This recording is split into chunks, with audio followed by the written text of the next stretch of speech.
Hello and welcome to Bedson and Coffey Unfiltered, where we will be discussing fitness, lifestyle, healthy eating habits, relationships, gas station performance pills, answering romantic queries. You have anything else, Tyler? Is there anything? Do you need help with anything right now? Because I feel like I'm in a position where I can help you with it. I mean, and everything else that we come across as we go. But you know what it's going to be, right? It's going to be unfiltered.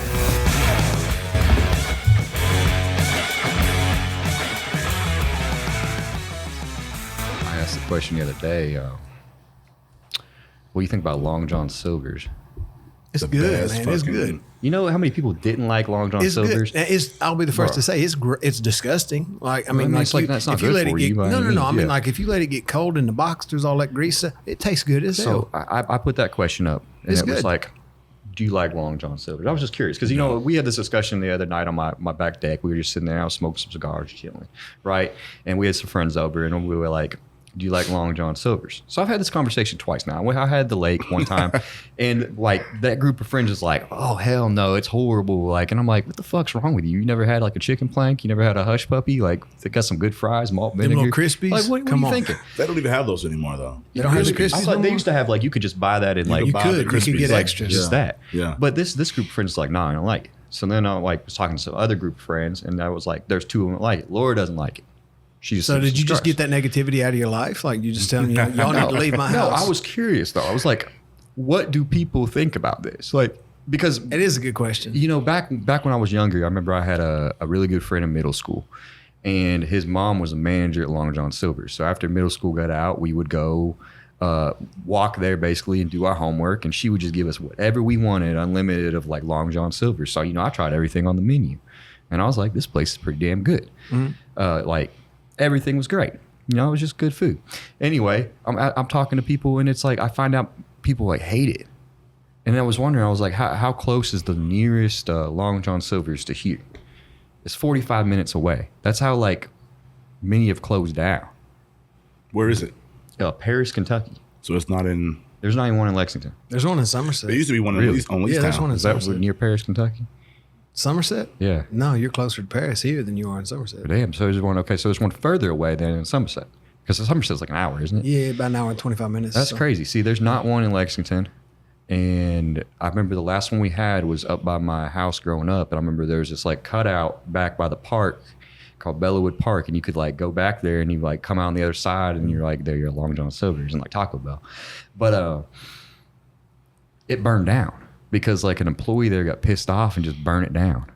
So they never opened it back up. And I think it's something else now. It's like I don't even remember what it is, but it's not a Long John Silver's. I think the one in Somerset's like A&W and Long John's in the same You thing. See those all the time whenever you're like traveling. Yeah. But when I asked this question, all right, I got, I think like 340 responses or something like that. And 68% of them were no. And I was like, damn. And like some of the people were messaging me like, I don't even know how they're still in business. That place is trash, like awful, like all this stuff. But then the other spectrum, everybody that said yes was like, man, I missed that. I haven't had that in so long. Like that. Like, you remember back when you was a kid and it was like a boat on the inside? Oh, yeah. Yeah. But yeah, you had a bell you could ring before you left. Yeah. Like if the service was good, you're supposed to like ring the captain's bell. You got one of them in your bedroom, don't you? Probably. Are they comparing Long John Silver's quality to like real seafood or just...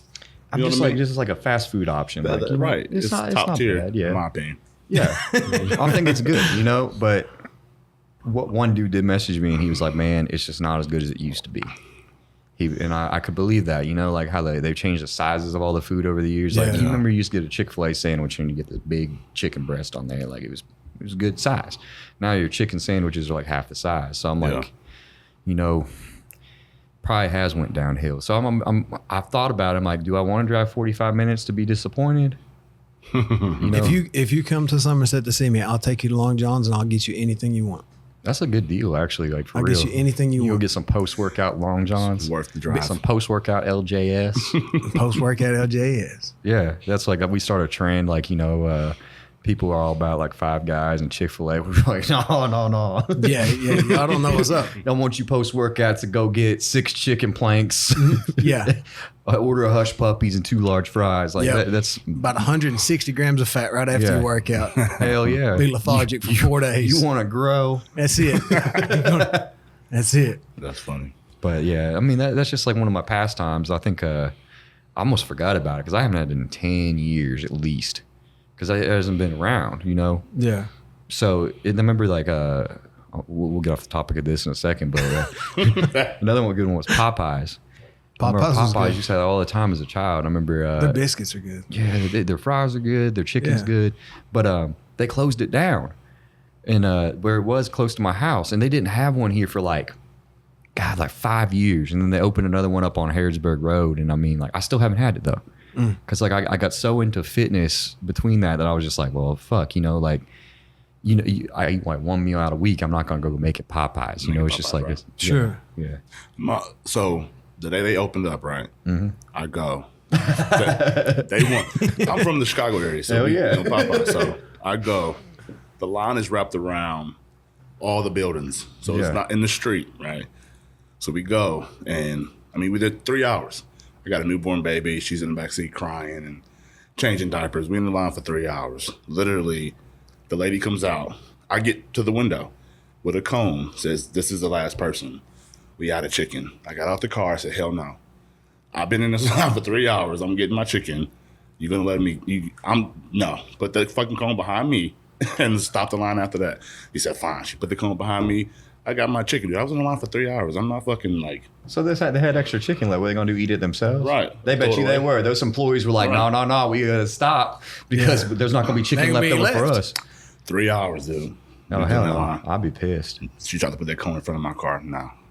Man, they should have been prepared for that, though. You imagine, like, you open a Popeyes after being closed for like half a decade, and you're like, "Nah, we got enough chicken." And the place where people love chicken? No. Hell no. We're in Kentucky. You want to sit here and try to not run out of chicken? Can you imagine? Can't have it. Yeah. So today, that's poor planning. We got a guest on. We do. We got Shawn. You want to introduce yourself, my man? Yes, sir. So Shawn Johnson. What else you want to know? What else you want to know? Well, what do you do, man? What do you? So coaching right now, full time. So it's pretty much what I'm doing, all day, every day. How it goes. That's it. When did you get started? Training 8 years ago. 8 years ago. Coaching full time probably 2 years ago. Yeah, it takes a while. People don't understand that, man. They try to get right into the full time coaching, and then it's so competitive. Yeah. And as you know, I always tell people, start with personal training. Yeah. Do everything you can, build your name up, learn, get experience, and that's how you get to the point where you can do full time coaching. But 8 years ago, man, online wasn't a thing. It was like very new. You know, I remember because I remember 8 years ago, and it was I think Eli was one of the coaches, but he was in Somerset, and you had Alan Kress around me. Matt Jansen used to live here. Yep. And then you had Nick Tong back then. Yeah. And those were probably the only coaches I can really think of. And then I remember I was coming up around that time myself, but those were the ones ahead of me. Yeah. And then I feel like now it's, oh my God, it's blowing up so much. And I think it was COVID. Yeah, COVID's whenever I switched, honestly, because I was personal training still right before COVID. I remember I still had quite a few. It was mostly like my surgeon clients have been with me for a while. Yeah. And COVID was what made me go to full time online. Yeah. Like I haven't done any like real personal training clients since then. You know, it was fun and I will still do it, but they just got to be serious, man. It's a lot of personal training. What you realize is for most people, they just want to talk. Right. They want to get out of the house. It's a therapy session. It's a therapy session. It is. And I mean, I was doing at points like 10 hours of that a day. Mm-hmm.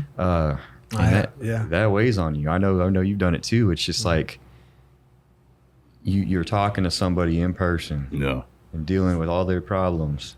And you got your own problems. And you only got your own. I used to come in at 4 a.m. to train a lady when I was just getting started. Yeah. And she swore she didn't use caffeine or nothing, and I still to this day don't believe it. But I would have to drink like pre-workout or something just to keep up with her, just with the conversation. Because it was like, you ever talk to somebody and like after the conversation, you're almost tired? Yeah. That's how it was, man. And I'm like 4 a.m., I'm walking in just like getting ready for it. Just, all right, we can do this. Let's get through this. And like, because I would be more tired than she was just from trying to keep up with her. Yeah. I mean, I had some interesting ones, man. I had people like, I remember when I first started personal training, like I would do by the session and stuff like that. And then I realized like, oh, hell no, I'm not doing this shit. I made people start paying like 10, 20 sessions up front. Because what you'll realize with people with personal training is they like to cancel over anything. It'll be like the craziest shit. Like you'll be like, what? Yeah. Like I remember one time I had this woman and I was waiting on her shit, 8 a.m. She just didn't show up. It's like 8:15. I was like, all right. So I call her. No answer on the phone.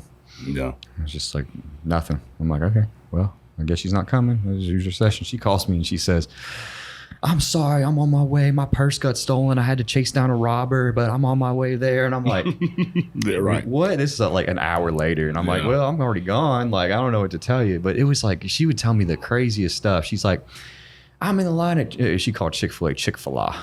So she'd be like, I'm in the line at Chick-fil-A and they're just taking forever. I'm going to be late. I'm sorry. I'm like, why are you getting Chick-fil-A before you're about to come train with me? Like, what in the world? But I would just have the craziest things where people would cancel. Did you all ever have anything like that where it was just like the craziest excuse you could think of? Like, you might as well just tell me like, I don't want to come. Like, yeah, just be honest about it. But you hear all kinds of stuff. You know? Yeah. It's just a lack of respect for your time. Yeah. You know, that. It gets old, dude. Like you there. I'm not a morning person, so if I'm there at 5 a.m. and you're not, oh hell no, that's irritating. I did have one guy that was with me for about 4 or 5 years, and he wanted 5 a.m. Monday through Friday. Yeah, and I did it for him because I was close to this dude.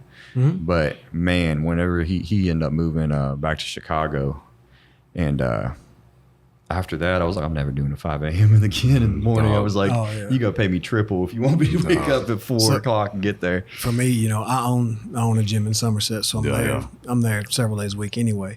And I have clients that I've trained for. I have some that I've had for 10 years. And I don't normally take on new clients or anything, but I'm there. I'm going to be working out, so I'll always, you know, have some clients there also. And it's people that I've worked with for quite some time. But yeah, it's at a certain point, if somebody continues to cancel, like you have to, you have to move things around. You have to fill something up because it is your time. And and in that regard, I understand why everybody's trying to switch to online and go straight to it. You know, I get it. It's a very lucrative business, but like I said, it is so competitive now. Mm-hmm. Like, I'm grateful that I started when I did. Right. Because I see people trying to come up in it now, and I'm like, it's a struggle. Good luck, man. Like you don't know what you're getting yourself into because this is a different field. Mm-hmm. Like anybody that's done one cut now or took third place in a class of 4 wants to be an online coach. Yeah, I see it all the time. And I encourage other coaches. Yeah, sure. Everybody knows I'll try to teach people as much as I can. Same. If you're doing it the right way, I'm very supportive of it. Yes. I do see a lot of like dirty, shady stuff though going on, you know, and I think that's where the problem is. You have a lot of guys starting to coach people just so they can date their clients, or you got them prescribing protocols that could legitimately like when they don't understand destroy somebody they don't even know, putting women on gear that's not to be used by a female, like. Copy and paste.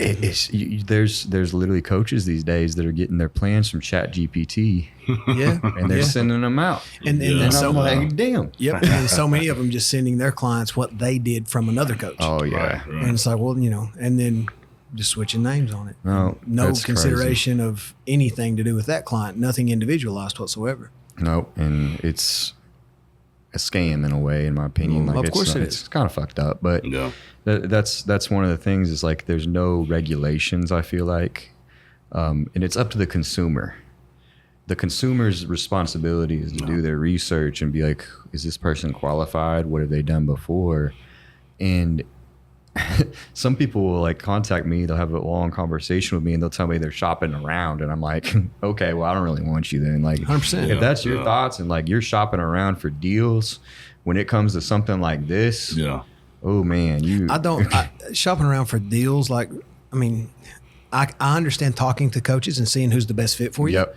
And I actually encourage that. Oh yeah. Like, talk to coaches. Like, don't just, you know, I want to see if we click first, you know? Exactly. And for the coaches also. Yeah. You know, sometimes it's not that this coach is better than this coach. It might be that just your interaction with this coach works better than this coach because of personalities or anything. Right, Yeah. right. You know, you two click better. That's okay. Oh, yeah. You're going to have that. Like some players are better with certain coaches. Yeah, I have some people 100%. I'll talk to on the phone first time, and I'm like, damn, like we really get along. This is going to be a smooth process. Exactly. I can always tell what we can do together by that initial call.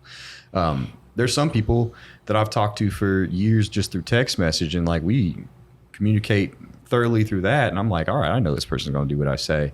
But when you're interviewing a coach, you need to figure out like if they are on the same page as you as far as your goals and your ideas and what you want to do. Yeah. Right. I think a big thing people don't play a role into is like, does this person believe in me and what I can do? And are they honest with me? Yeah, that's the key. Yes. Is you know, you can have anybody just blow smoke. Oh, yeah. And tell you the things you want to hear. But that's not going to get you where you need to be, and that's not going to take care of you. You need somebody that's going to be very honest with you and tell you those truths that maybe, okay, well, that's what I need to hear. I might not like it. That's what I need to hear. You know, because your mama's going to tell you look great, and your friends are going to say you're the next Mr. Olympia, but your coach is going to say, no, you're still too damn fat. Oh, yeah. We need to work a little more before you're going to be ready. I've lost a lot of money over the years by not taking people because I've been too honest with them. Yeah. I could have easily been like, oh, yeah, I can get you there. Like, oh, you want to do a 10-week prep and you're 350 pounds? Like, I got you. Yeah, we got this. And, you know, there are people that do that. And it's crazy to me. And they'll charge their them, reputation is as such. and they'll take their money and, you know, they can go learn the hard way. I always have those people contact me, you know, 6 months later and be like, oh, you were right. I tried to tell you. I got a kid at my gym right now. He's awesome. I love him to death. And he came to me late last year and he said, I'd like to do a show. And I said, okay. And he had a lot of body fat. And I was like, so like we'll spend the next year getting ready and look at 2025. He said, I'd kind of like to do one next summer. Right. And he said, do you think I can? I said, do I think it can be done? It can be done. I was like, do I think you can? I don't know you. Yeah. I was like, we've never worked together. You've never done a show. I was like, this is different. I was like, I know you've played sports, but this is different. This sport's 24 hours a day. Once you start prep, that's 24 hours a day. Yeah. And I said, I'll make you a deal. I said, if we get close and you're not where I need you to be, since my name's on the line with yours, you agree that we pick a different show. Yeah. And he did. And now he's set to do extremely well. And he exceeded my expectations. Yeah. And it's awesome when that happens. I think I know who you're talking about too. I think I met this kid and you have. He asked me, he said, what's your advice for doing a show? And I said, listen exactly what Eli says and don't do anything else and you'll get where you want to be. And he told me that verbatim. Yeah. Yeah. And I remember you posted him a while back, and I was like, "Oh shit!" Like, dude, he's done exceptionally well. Oh man, yeah. He's good, man. And it's, you know, a lot of times people don't know what they're getting into for that first prep and stuff because it is so different. And you know, the mental aspect of it. You know, work is work, but like the mental aspect of it. But he's done good. Yeah. But that's I said that to say this: when you're talking to a coach, if they're not going to be honest with you, then, you know, because it's not just your reputation as an athlete, it's their reputation as a coach too. 100%. You know, so like we're on stage with you whenever you do one. So, you know, theoretically. And I know you've realized this too, Shawn, but it's like you put a lot into these people. Yeah. And it's crazy because I feel like in the fitness industry, some people have these unrealistic expectations. Every day. You know, you see stuff like, you know, future Mr. O and stuff like that. And it's like a 17-year-old kid that's just starting. Hashtags. Yeah. And, you know, and it's hard to be like, they'll send me a picture and they're like, I want to look like this. And it's Chris Bumstead. And I'm like, okay, you're 17. Yeah. Not to say it's impossible.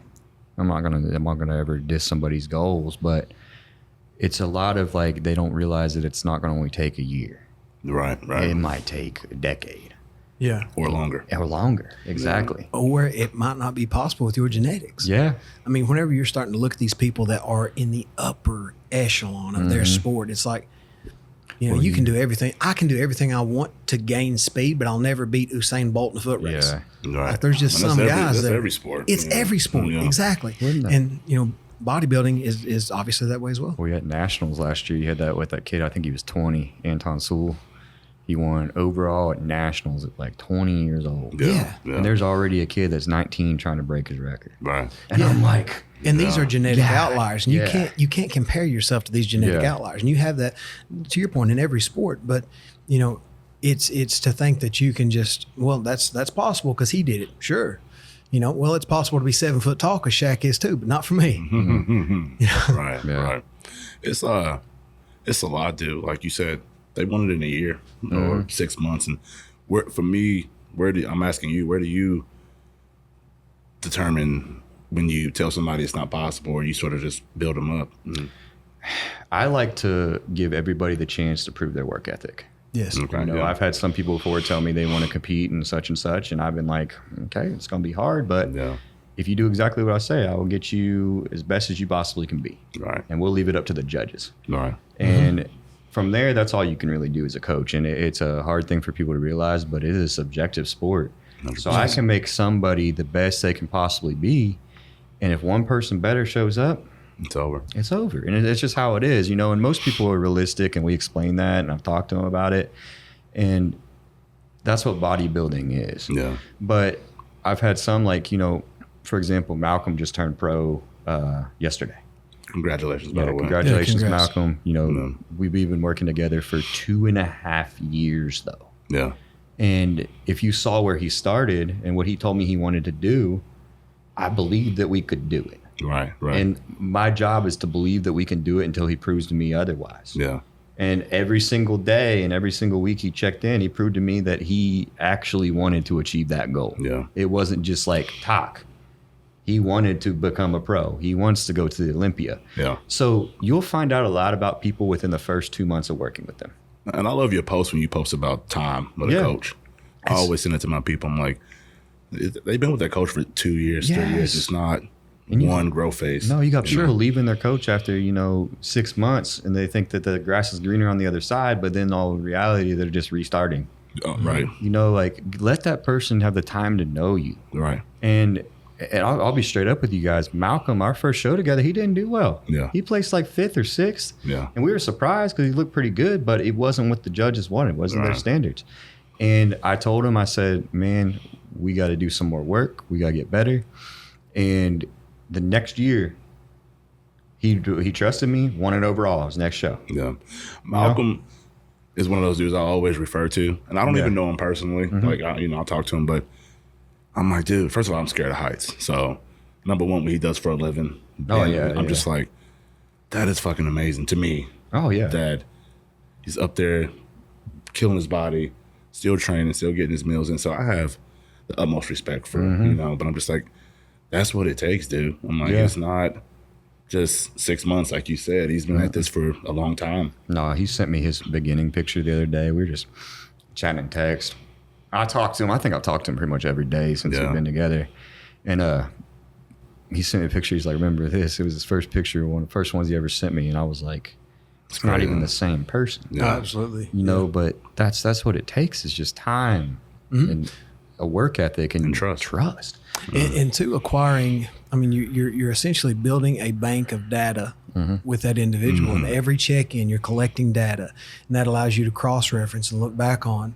And you gain more knowledge of this individual and how they do things and how their body responds and so on, so that in future cases you can make better adjustments, knowing their system, knowing their body, and make choices better for them. Well, that's I've got data for almost everybody I've worked with for past preps, and I know what we've done. I know what works. I know what doesn't work. You look back on them and everything. I look back on them and I know so much. Yep. And it's interesting because, like, there's some people I prep for their first show and I'm like, wow, I got that person lean way too fast. Like this next time I can definitely like take it a little slower. Sure. And it's funny because, like, I've had some where I try to take that approach. I'm like, we don't need to be ready 8 weeks out. Right. Like, that's miserable. And I try to take it slower and they like freak out. They're like, I'm behind. I'm like, no, you're not behind. Yeah. I just know you better. No now. judge asked for pictures of you 6 weeks out from the show. Nobody gives a shit what you look like 6 weeks out. Everybody gives it's just what you look like the day of the show. You don't need to be ready until it's time to be ready. And it's most often times where people quit is whenever they're ready way too early and then you're trying to hold a look. Right. Which I, as a coach, I would call it a mistake. I've been like, okay, I got this person way too ready too early where their mental was just not in a good spot to handle that. Right. Yeah. And it's okay to be ready early if your mental's in a good spot, but if not, it's going to be rough. And it's more refeeds and everything, but you don't feel better. You know, I'm sitting there to feed somebody all the food in the world, but if they're, 3% body fat, it's still gonna suck. You don't feel good. You don't feel good. Yeah. So Shawn, it's before you got involved with coaching and doing that, what was your life like before that? What did you do? How did you get involved with coaching? So I've been an athlete all my life. What sports did you play? Football, golf, basketball. Yeah. Golf was the one that paid for my education, obviously, but surprisingly. But it just I was always in the gym, Sure. and that was something that I just enjoyed. But like I heard one of the episodes, and I was training like shit, overtraining. I'm sure bad form. I've never been a camera guy, so I didn't record shit back then. But I'm sure my form was ass. But I've always in that space. My mom, she passed in 2017 from diabetes, and that's when I was really like, I got to take this serious, and I got to actually care about my health and not just fuck around, So once I like took it serious myself and started like seeing changes and seeing results, I didn't really want to be a coach or like a trainer, but people would reach out to me and ask for help. I've always enjoyed helping people get better at something that I was good at more than I did enjoy doing it myself. So, 2016 is when I started training. For me, it was just like, I'm just doing this because it's sort of fun for me to help people. Yeah. And I enjoyed the relationships that I built. But once I realized I actually was sort of good at it, okay, I want to take this a little more serious. And so I was working a corporate job. I started in 2015. And I just set a plan, dude, and I started saving my money. Because I knew coming into this business, and it wasn't, and you can attest this, it wasn't as lucrative back then as it is now. So I got to save my coins. I got to, sort of put myself in a financial spot to be able to do this full time. And it just was a journey, like I talked about earlier, where in-person training, took a few people online, and it sort of gradually went from there. But I've always been in the gym, just probably not doing it right. Once I learned the right way and read and educated myself and, like Tyler said, did things the right way. Sure. That's when I decided to take it serious. So that's pretty much my background, just in general, powerlifting, all that different stuff that I've done. So, It's actually where we actually met the first time was a few weeks ago at a powerlifting competition. Right. In Frankfurt. Right. Yeah. So that's still, I just can't do it long term for me personally. Mm-hmm. Dude, I'll just be beat up. Like the last meet I did was 21 or 22. Yeah. Dude, it was fucking brutal. Did you do full power in that meet? Yeah. Yeah. So it was, and there was no consistency in my training as far as time of day. And it was 5 a.m., 9 p.m. I still wanted to look a certain way. So I would do my program, then I would stay and try to get reps and do certain other. I was just beat up, dude. Yeah. Everything hurt, joints, knees, back. I was miserable. Every day, just waking up.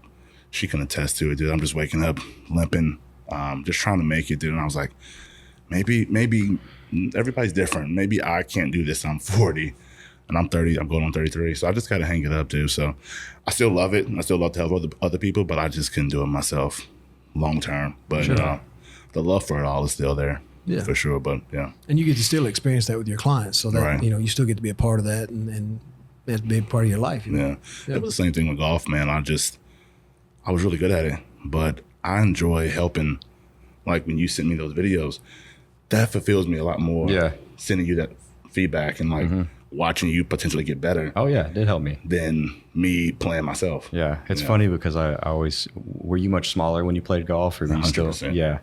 And then when did you realize that you could put on as much muscle as you could? Was it just started training and it was just like bam? So funny story. When I first started in high school, I was pretty fucking strong. I squatted like 650 in high school. It's like 17, no sleeves, and who knows if I hit depth? Probably didn't, but there was no cameras recording it. But I knew that I was a strong guy. We didn't have all this information available like we do now, so I was just reading books and magazines and abusing creatine, and thought 10 protein shakes a day with creatine and everything I drink was the answer. And I was just lifting, and I really did, like in high school, build a pretty decent physique for a 17-year-old. So then I knew. You go to college, you start drinking and partying. The gym wasn't a priority. I was a golfer, so I really didn't have to. But when I graduated, had a kid, got fat, and I just hated myself, dude. I hated how I looked. And I was like, I gotta get this shit together, man. I'm insecure every day. I hate going places, hate going to work. I hate getting dressed because I look like shit. So I went vegan for like a year and a half. Damn, I didn't know that. And I was consistent, dude. I didn't cheat for like a year, maybe 4 months, like consistently. And I would make vegan-friendly meals, so fried cauliflower, stuff like that. But I got so small, dude, and I was just like frail with a big head. And I just like, dude, I just hated it, dude. And I was like, okay, so now that I'm not fat, let me put on some size. So steak and potatoes, chicken all the time, protein. How did you feel when you switched back to eating like animal protein and everything out of the gate? How did you feel? I felt good. Like, I think anything you do for long term, you get used to it. So you don't notice how shit you probably feel. Exactly. So I knew I was weak. I knew I was frail. I knew I was wearing medium shirts and shit. And I didn't think I looked bad coming from being fat because I was like, I could either be fat or I could be skinny. I'll be skinny. But once I realized, like, I look like a pussy. Like, just being honest. And I was like, I got to put on some size, dude. So I took it slow. But once I switched back, dude, it happened real quick. Like, I was able to put on the size pretty quick. Like me and Tyler have learned, I can put on muscle pretty easy. And so it happened quick. But I didn't have any, like, specific goals. I just wanted to get big. Sure. And that's sort of how it happened. Well, it definitely worked. Yeah. And I was natural. Like, I didn't start gear until 2018 or 17. Yeah. So, yeah. And it was just tests. So, yeah. That's why I think my first cycle was the same. Just test. And I think I put on like 30 pounds. Yeah. Which is crazy. Yeah. I did test a little bit of D-ball. Yeah. You know, some MK, but that was it. Yeah. It's crazy to think back at like what was suggested to me before I started though. And like some of the guys at the gym, like older dudes would be like, you need to use a gram of test and 800 deca and 50 milligrams D-ball. Yeah. And I was like 20. Yeah. And I was like, oh God. a friend of mine, he trained with some West Side guys. Yeah. And he did some equip lifting. And he said he was with them and he said that he was talking to one of the guys and the dude like he started talking about gear and he gives him some tests. He's like, how much of this do I take? He's like, take that. He's like, no, like how much do I take? He's like, take it. And he's like, what do you, he's like, I fucking take it. And when you take that, I'll give you more. Okay, bro. Drink it. Like, he was just peeing as much as you can stand. Yeah. Put it wherever you need to. I remember at my first year of college, actually, it was my first time I ever saw like a test vial, and it was like one of the baseball players' rooms.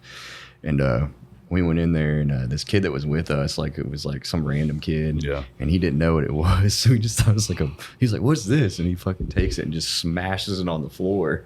And I remember this guy that played in the baseball team was like, what the fuck did you just do that? But I didn't even know what it was at the time. I just watched this all happen. I knew you got like livid, but it was just like a random situation. And he was like, that was just bottle of test. And I was like, oh yeah, I guess that's probably important. Dude, in high school, how old are you, Eli? I will be 39 in August. So we a little bit different generation, but in high school, dude, like I didn't even know where to get steroids. Like you heard about them, but like it was still a secret. Yeah. Like hush, nowadays everybody's on it. No, you got kids that are in high school on it now, and or SARMs. Yeah. It's so all wild. These kids are on SARMs. Are saying their football coach is saying to take SARMs. Oh yeah, you got their parents coming into supplement stores now getting the SARMs for them because their football coach told them that they needed it. Yep. Which is wild. That's crazy. Yeah, just go ahead and ruin your natural test when you're 16 years old. A lot of parents think their kid's gonna be the next big thing, but they don't realize. Yeah, they got All-Americans sleeping in the hallway from them. Every damn one of them. Right.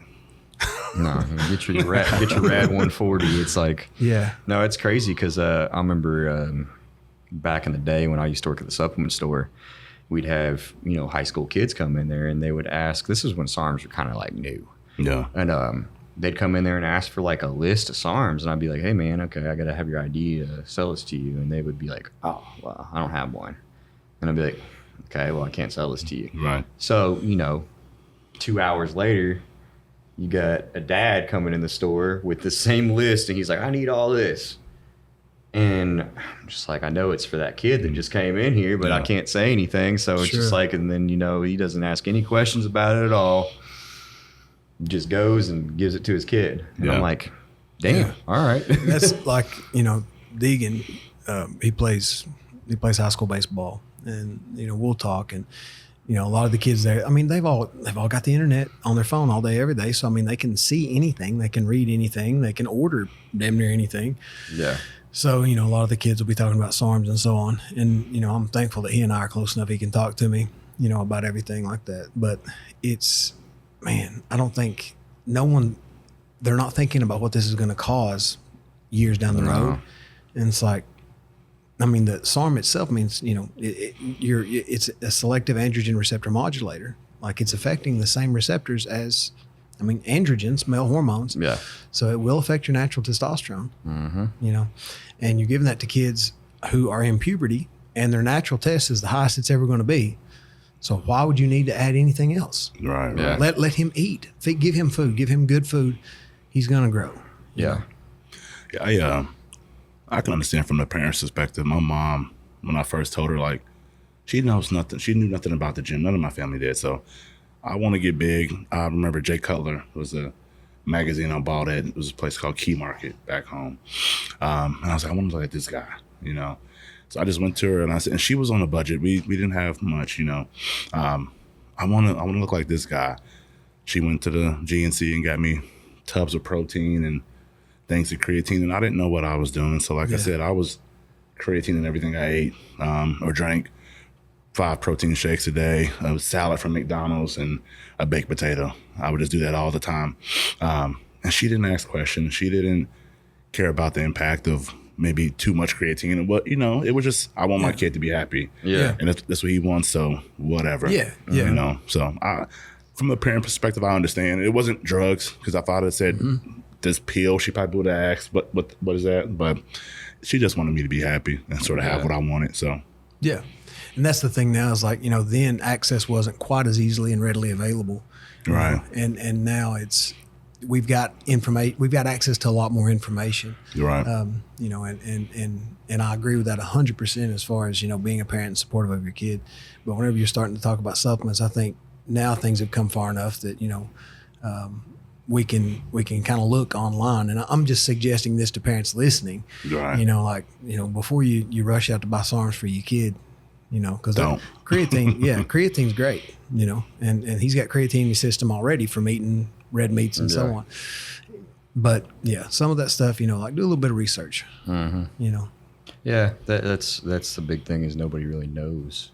Yeah. I mean, it's outside their wheelhouse, No, and that's, you never know what you're giving kids these days, because I think what a lot of parents think is because it's sold at the supplement store, it's safe. It's safe. Right. Yeah, which I mean, in reality, like you should be able to think that. Like you should be able to be like, okay, well, if they're selling it to the public, No. there must not be a problem Under a loophole. right? Yeah, Under a loophole. And there's some gray area loopholes. Yeah, look at the entire label. It'll say not for human use and so on these things, because a lot of that is sold as research chemicals. Yeah, but I'm still shocked that you can walk in the New Health or Next Level and buy SARMs. Yeah. I'm still like, that's crazy. Well, I remember back in the day, I used to work at Max Muscle, and we sold them there, but they were behind the counter, and it was like if you know, if you know, right? Like right, we'd right. have people come in there and be like, I need the Paladin Labs. I forget which one they had at the time. They had a bunch of different ones, but like I would be like, all right, and go underneath there, unlock the little drawer, and I'd be like, all right, which one do you need? And that was how we sold them. Yeah. But now it's so common that they're just like out in the open. Yeah. And it's just like it's another thing that you just buy. Yeah. Which, like I said, and what we talked about this before, is up the consumer. The consumer has to do their research. Yeah. If you're buying stuff like that, you got to know what it is, how to dose it. Right. Yeah. What's the one? And I'm not completely just shitting on SARMs. But what I am saying is if you are a kid in the middle of puberty, the last thing you need is anything's going to affect your hormones. Oh yeah. Right. That's crazy. Didn't Blackstone get in trouble for that? Like they were selling something, they had it inside their supplements, and they were like selling it to high school kids. Yeah. Yeah, that was why they went to prison. So something like that. Yeah. Yeah, I think that was closely related to that. But that's why I remember even that big steroid ring that was going around. the reason he got in trouble was because he was selling to high school football teams in Texas.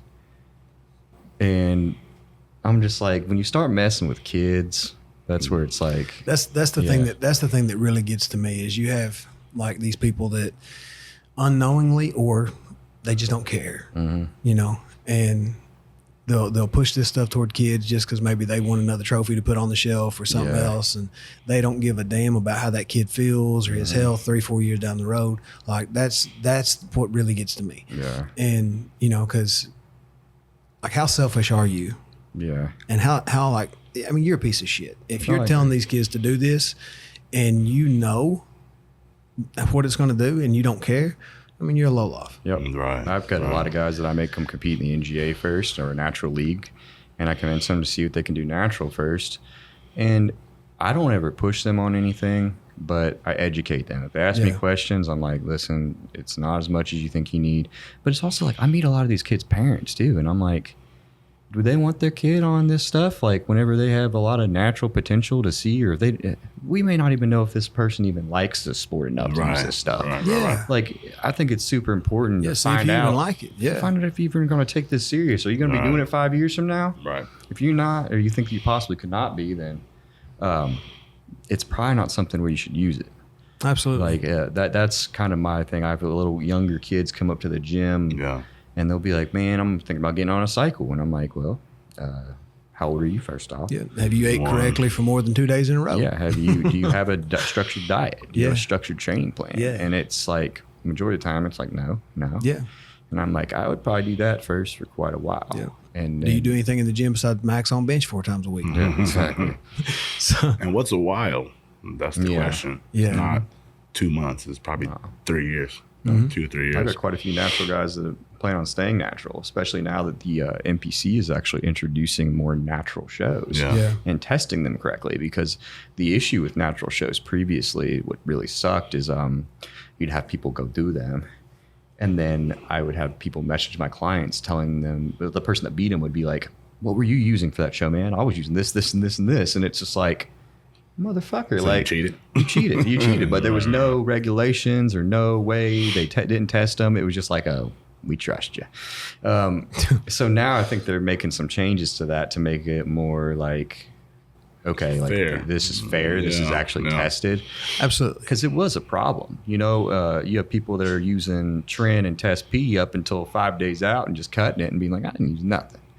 And it's like, okay. Right. Yeah. You look like it. You look natural. Yeah. You know? So as far as you had mentioned some of the bodybuilders that you're coaching now, do you stick with mostly coaching bodybuilders or do you also coach with powerlifters? And everybody. I'm always going to enjoy helping people, you know. Sure. Listen, really starting out, you know, I'm probably 60-40 as far as like, not necessarily beginners, but general health. So, yes. Yeah. And a lot of competitors, for me, and I'm sure you can say the same too, I've had several who started as a health client who later maybe seen potential and wanted to move into something to, you know, to compete with bodybuilding or powerlifting or something. Yeah. I got a guy now who's a powerlifter, and he knew nothing about training like a bodybuilder. And he's like, dude, I actually like this better.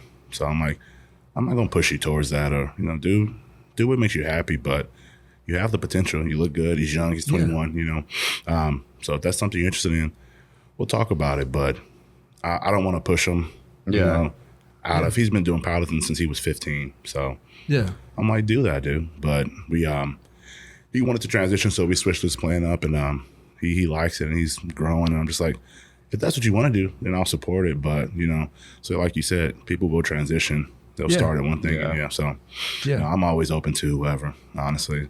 If they're willing to work, sort of goes back to the in-person. I'm like, I don't want to get up at 5 a.m. for you to come here and us to chit-chat.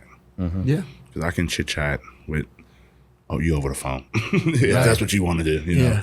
I'm not a therapist. I could use my own therapy. So, you know, that's not my strength. But, so, yeah. I think with coaching too, like you said, like a lot of people's goals will change over time. Right. And I think that's really cool because like if I've had some people that were powerlifters with me when they started, I did their nutrition. They're like, hey, I think I want to get into bodybuilding. And now they're on the verge of a pro card. Or I've had lifestyle clients start with me and with no intention of ever competing in anything at all. They didn't even know what bodybuilding was. And I've had them turn pro. Yeah. And I think that's a really cool thing to be able to do as a coach, is transition and grow with your client, and make them find things they may like. Or, I don't know how many people I've mentioned to over the years, like, you ever thought about competing? And then they're like, I don't even know like what that is. Yeah. And then they start researching it. And then, a year and a half later, they're like, I think I might want to try that. Yeah. I've been working out now for a year and a half. I've taken it pretty seriously. I think I want to take the next step. Yeah. So what you said about that is like, you have kids that started off one place, and it's your job to kind of guide them in their direction. Right. And that could be going in multiple directions over 5 years period. Yeah. Like, they could decide they want to do a powerlifting meet for 6 months, and then they could decide they want to do a bodybuilding competition the next 2 years. Right. And then they may want to go lifestyle for another year and just play golf. Right. Yeah. Yeah. And from a coach's standpoint, caring enough about the client to, listen to their feedback. Yes. Right. And also, sometimes somebody's body will pick something. Mm-hmm. Like they're naturally, maybe they haven't tried this, and then all of a sudden you start adjusting, and hey, he's responding really, really well, or she's responding really, really well, and you'll see their body begin to adapt to something. Like, okay, we maybe have some potential here that we haven't even thought about. Yep. And you'll see that, and all of a sudden things take a big turn, and they do exceptional in a different avenue than maybe they'd set out on. Yeah. A lot of times they'll pick their goals based on what they think they're capable of. Yes. I just want to get in shape, because they assume that the work is something that's out of their realm, but once they start to do it and you like push them, like, no, I can commit to this. I can work hard. Then they're like, okay, more than just losing the 5 pounds is an option. So And you use the word there, commit to it, and that's the thing. Like, a lot of people are interested, very few are committed. Right. And whenever somebody actually commits to those goals and they work alongside of a coach who understands things and is there to help them and cares about their health and cares about their progress, it's pretty incredible, like, how much they can progress by being committed to that and actually taking an educated approach to it, instead of just aimlessly going to the gym and so on, because they'll never see their potential that way, because they're never really honed in on anything for a very long period of time. Yeah. Last guy I posted, his name is Todd. And, he's a young guy, 20, 22 or something. He just winging it, looks good. You mentioned him, that you knew him. Looks really good foundation, but he was just winging it. So just like when you have somebody that says, I'm going to commit, like you said, and the coach just like, I care. This is one that goes to LAC? Yeah. Oh, yeah. He's been definitely like, I see him in there working. He looks like he's doing exactly what you tell him to do. Yeah. So when you commit, like you said, and you put a plan in action and you actually stick to it, that's like night and day to just winging it. So, Yeah. It's what it takes is somebody committing and fully trusting. Yeah. And that's trusting the process. Like, I have a guy from Texas that just started with me, and he wanted to initially go into a growth phase. And I told him, I was like, man, I was like, you got a little too much body fat. Yeah, like we talked about. And the first 2 weeks, he was losing weight, and he was just like, I feel like I'm losing all my muscle. I'm like, no, man, trust me. Like, you've got to get in a good spot. And now he's all in. Because, like, he sees he's leaner, and he's like, abs are starting to come in, and he's like, okay, like, we're in a good spot. And I was like, let's give it 2 more weeks, and then we'll start to grow. And he's like, okay. But first, he was like eating like an extra burger and fry because he thought like I was losing too much weight. And I'm like, nah, man, you got to buy in. Trust me. Like, I want you to get the same goals as you do. Yeah. But I know the directions to go. Yes. Like, let me be the GPS. Yeah. Let me tell you what to do. Like, you don't need to go turn left here and you're going to be taking you're going to miss a turn. Yeah. We don't want to do that. We don't want to miss a turn. And when you describe it that way and then people start to realize and buy in, that's where it's crazy results, man. The buy-in. It's like they have to fully be like, this is going to work. Yeah. They can't be being like, okay, well, I'm doing this, 60%. Like, I'm still doing some of the stuff that I was doing previously. Like, the reason you hired a coach is to get you to where you want to be. Right. So if you hired that coach and you're only doing, 50, 60% of what they say, you're still trying to do it your way. It's just not going to work. If you keep doing the things you were doing, you're going to get the results that you've gotten. You were getting that. That's just it. That's why you hired a coach, is to take a different approach and do something that is going to work now. Yes. You talked about him being a little too fat to grow. It's like you don't even know how much muscle you really have to worry about losing it. No. You don't have as much as you think you. And you if do. the diet's set correctly, you're not gonna lose much muscle, if any. I think that's a lot of people. I don't think they realize how hard it is to lose muscle. Like, in my opinion, for some, you got to really try. Like, and this is the case. Like, right now Laura's trying to downsize. You know, she's a pro figure competitor, but she's trying to, you know, downsize a little bit because she's just was very muscular because what we've done over the years. Yeah. And I'll tell you all firsthand, it's incredibly hard. It's hard. Yeah. Like, it doesn't just happen. Your body, once it accumulates that muscle, it wants to keep it. I mean, you and I talk weekly, and you've watched me over the last year and a half go through 2 major surgeries. Mm-hmm.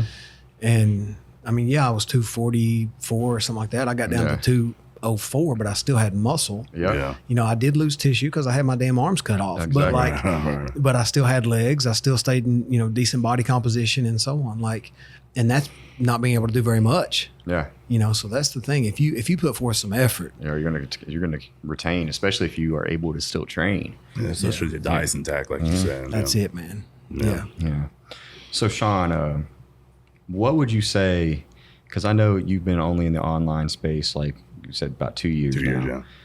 How challenging would you say it is to come up here now, like in comparison?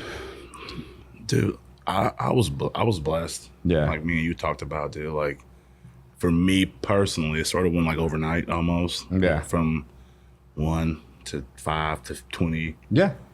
But it's still hard, dude. Yeah. It's all word of mouth, as you realize. Word of It's mouth. like, That's the biggest thing. That's the Referrals. biggest thing, man. Yeah. I think that, and sometimes I get in my own head, dude. I think that social media has sort of made it where it's like, it's an Instagram challenge almost. Like, yeah, it's like who posts the best who can reels. post the most? But what I realized too is like I've never switched my marketing strategy. Like mine's always been post my clients, Right. post occasionally what I'm doing, and I haven't switched it. And like I've never slowed down. And I think that having a mentor, Yes. and even if it's not somebody that you pay, just having somebody that you emulate the blueprint. Yeah. You know, so I've always watched you. You know, Yeah. before we spoke, and I'm just like, that's working. That's what I want. I've never been a camera guy. Like I said, I've never been into Instagram. So lugging a camera everywhere I go to record myself and everything I do, and it's just not my thing. But today it'll make you feel like you sort of have to. Yeah. To keep up. It's like the Instagram algorithm is something that gives me a headache. Is that Oh, yeah. Because I'm not a big social media person. Like my posts are genuinely like, this is what I've done with this client. This is them winning. And that's it. And that's Right. it. And that's been my formula for the longest time. And it's still successful, but it's like I see people making these really, really intricate reels. And first of all, I don't even feel like I have the time to do that. You But talked also, about that, I'm yeah. not creative enough to do that. You got to have some help with that. Like if you're man. working, you're staying busy. Yeah. Something a lot of these younger people don't think about is they see somebody's got 200,000 followers, okay, and then they see somebody who's got 5,000 followers. If 1% of that 200,000 followers are buying into his product, that's only 2,000 people. If this guy's got 5,000 people and 20% are buying into it, you know what I'm You don't saying? need That's the thing. Is 100,000. like it's the amount of feedback you're getting and the interaction with those people that are following you.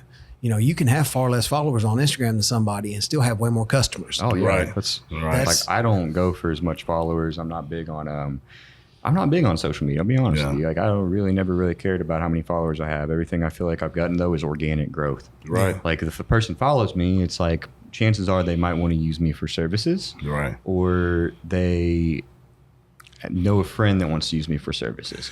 Like 80%, dude. Like if I get a follower, at some point within that day or a month, I get a DM. And that's what I like, dude. I'm not here to make cool content. I don't really care about that.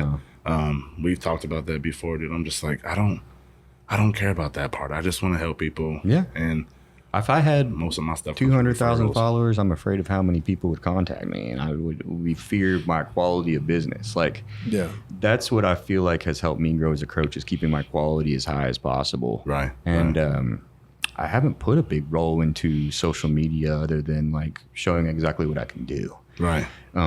It's a business page. It's not. No, I'm not an influencer. I'm a coach. no, that's the big key. Like, I don't think I have that ability to be an influencer Right. either. Like, I'm just not tech savvy enough. Some of those people we've talked about, dude, I'm just like, how do y'all have the time Yeah, it's crazy, to man. make 30 posts a day? No, 10 story I posts. forget to post stuff. That's the thing. Like, Dude. I'm like sitting there like thinking every day. I'm like, oh shit, I haven't posted in like 6 days. Like, oh, Yeah. I should probably. Every time do you something. see me post, Yeah. every time you see me post, just know it was like, okay, I gotta post something. It wasn't planned. at Hey, it's all. the same for me, man. Same Yeah. for me, and I get that. Like, sometimes I see Eli post stuff and I'm like, and I know it only took him like 2 minutes to make it, and I'm just like, damn, bro, that was pretty creative. Like,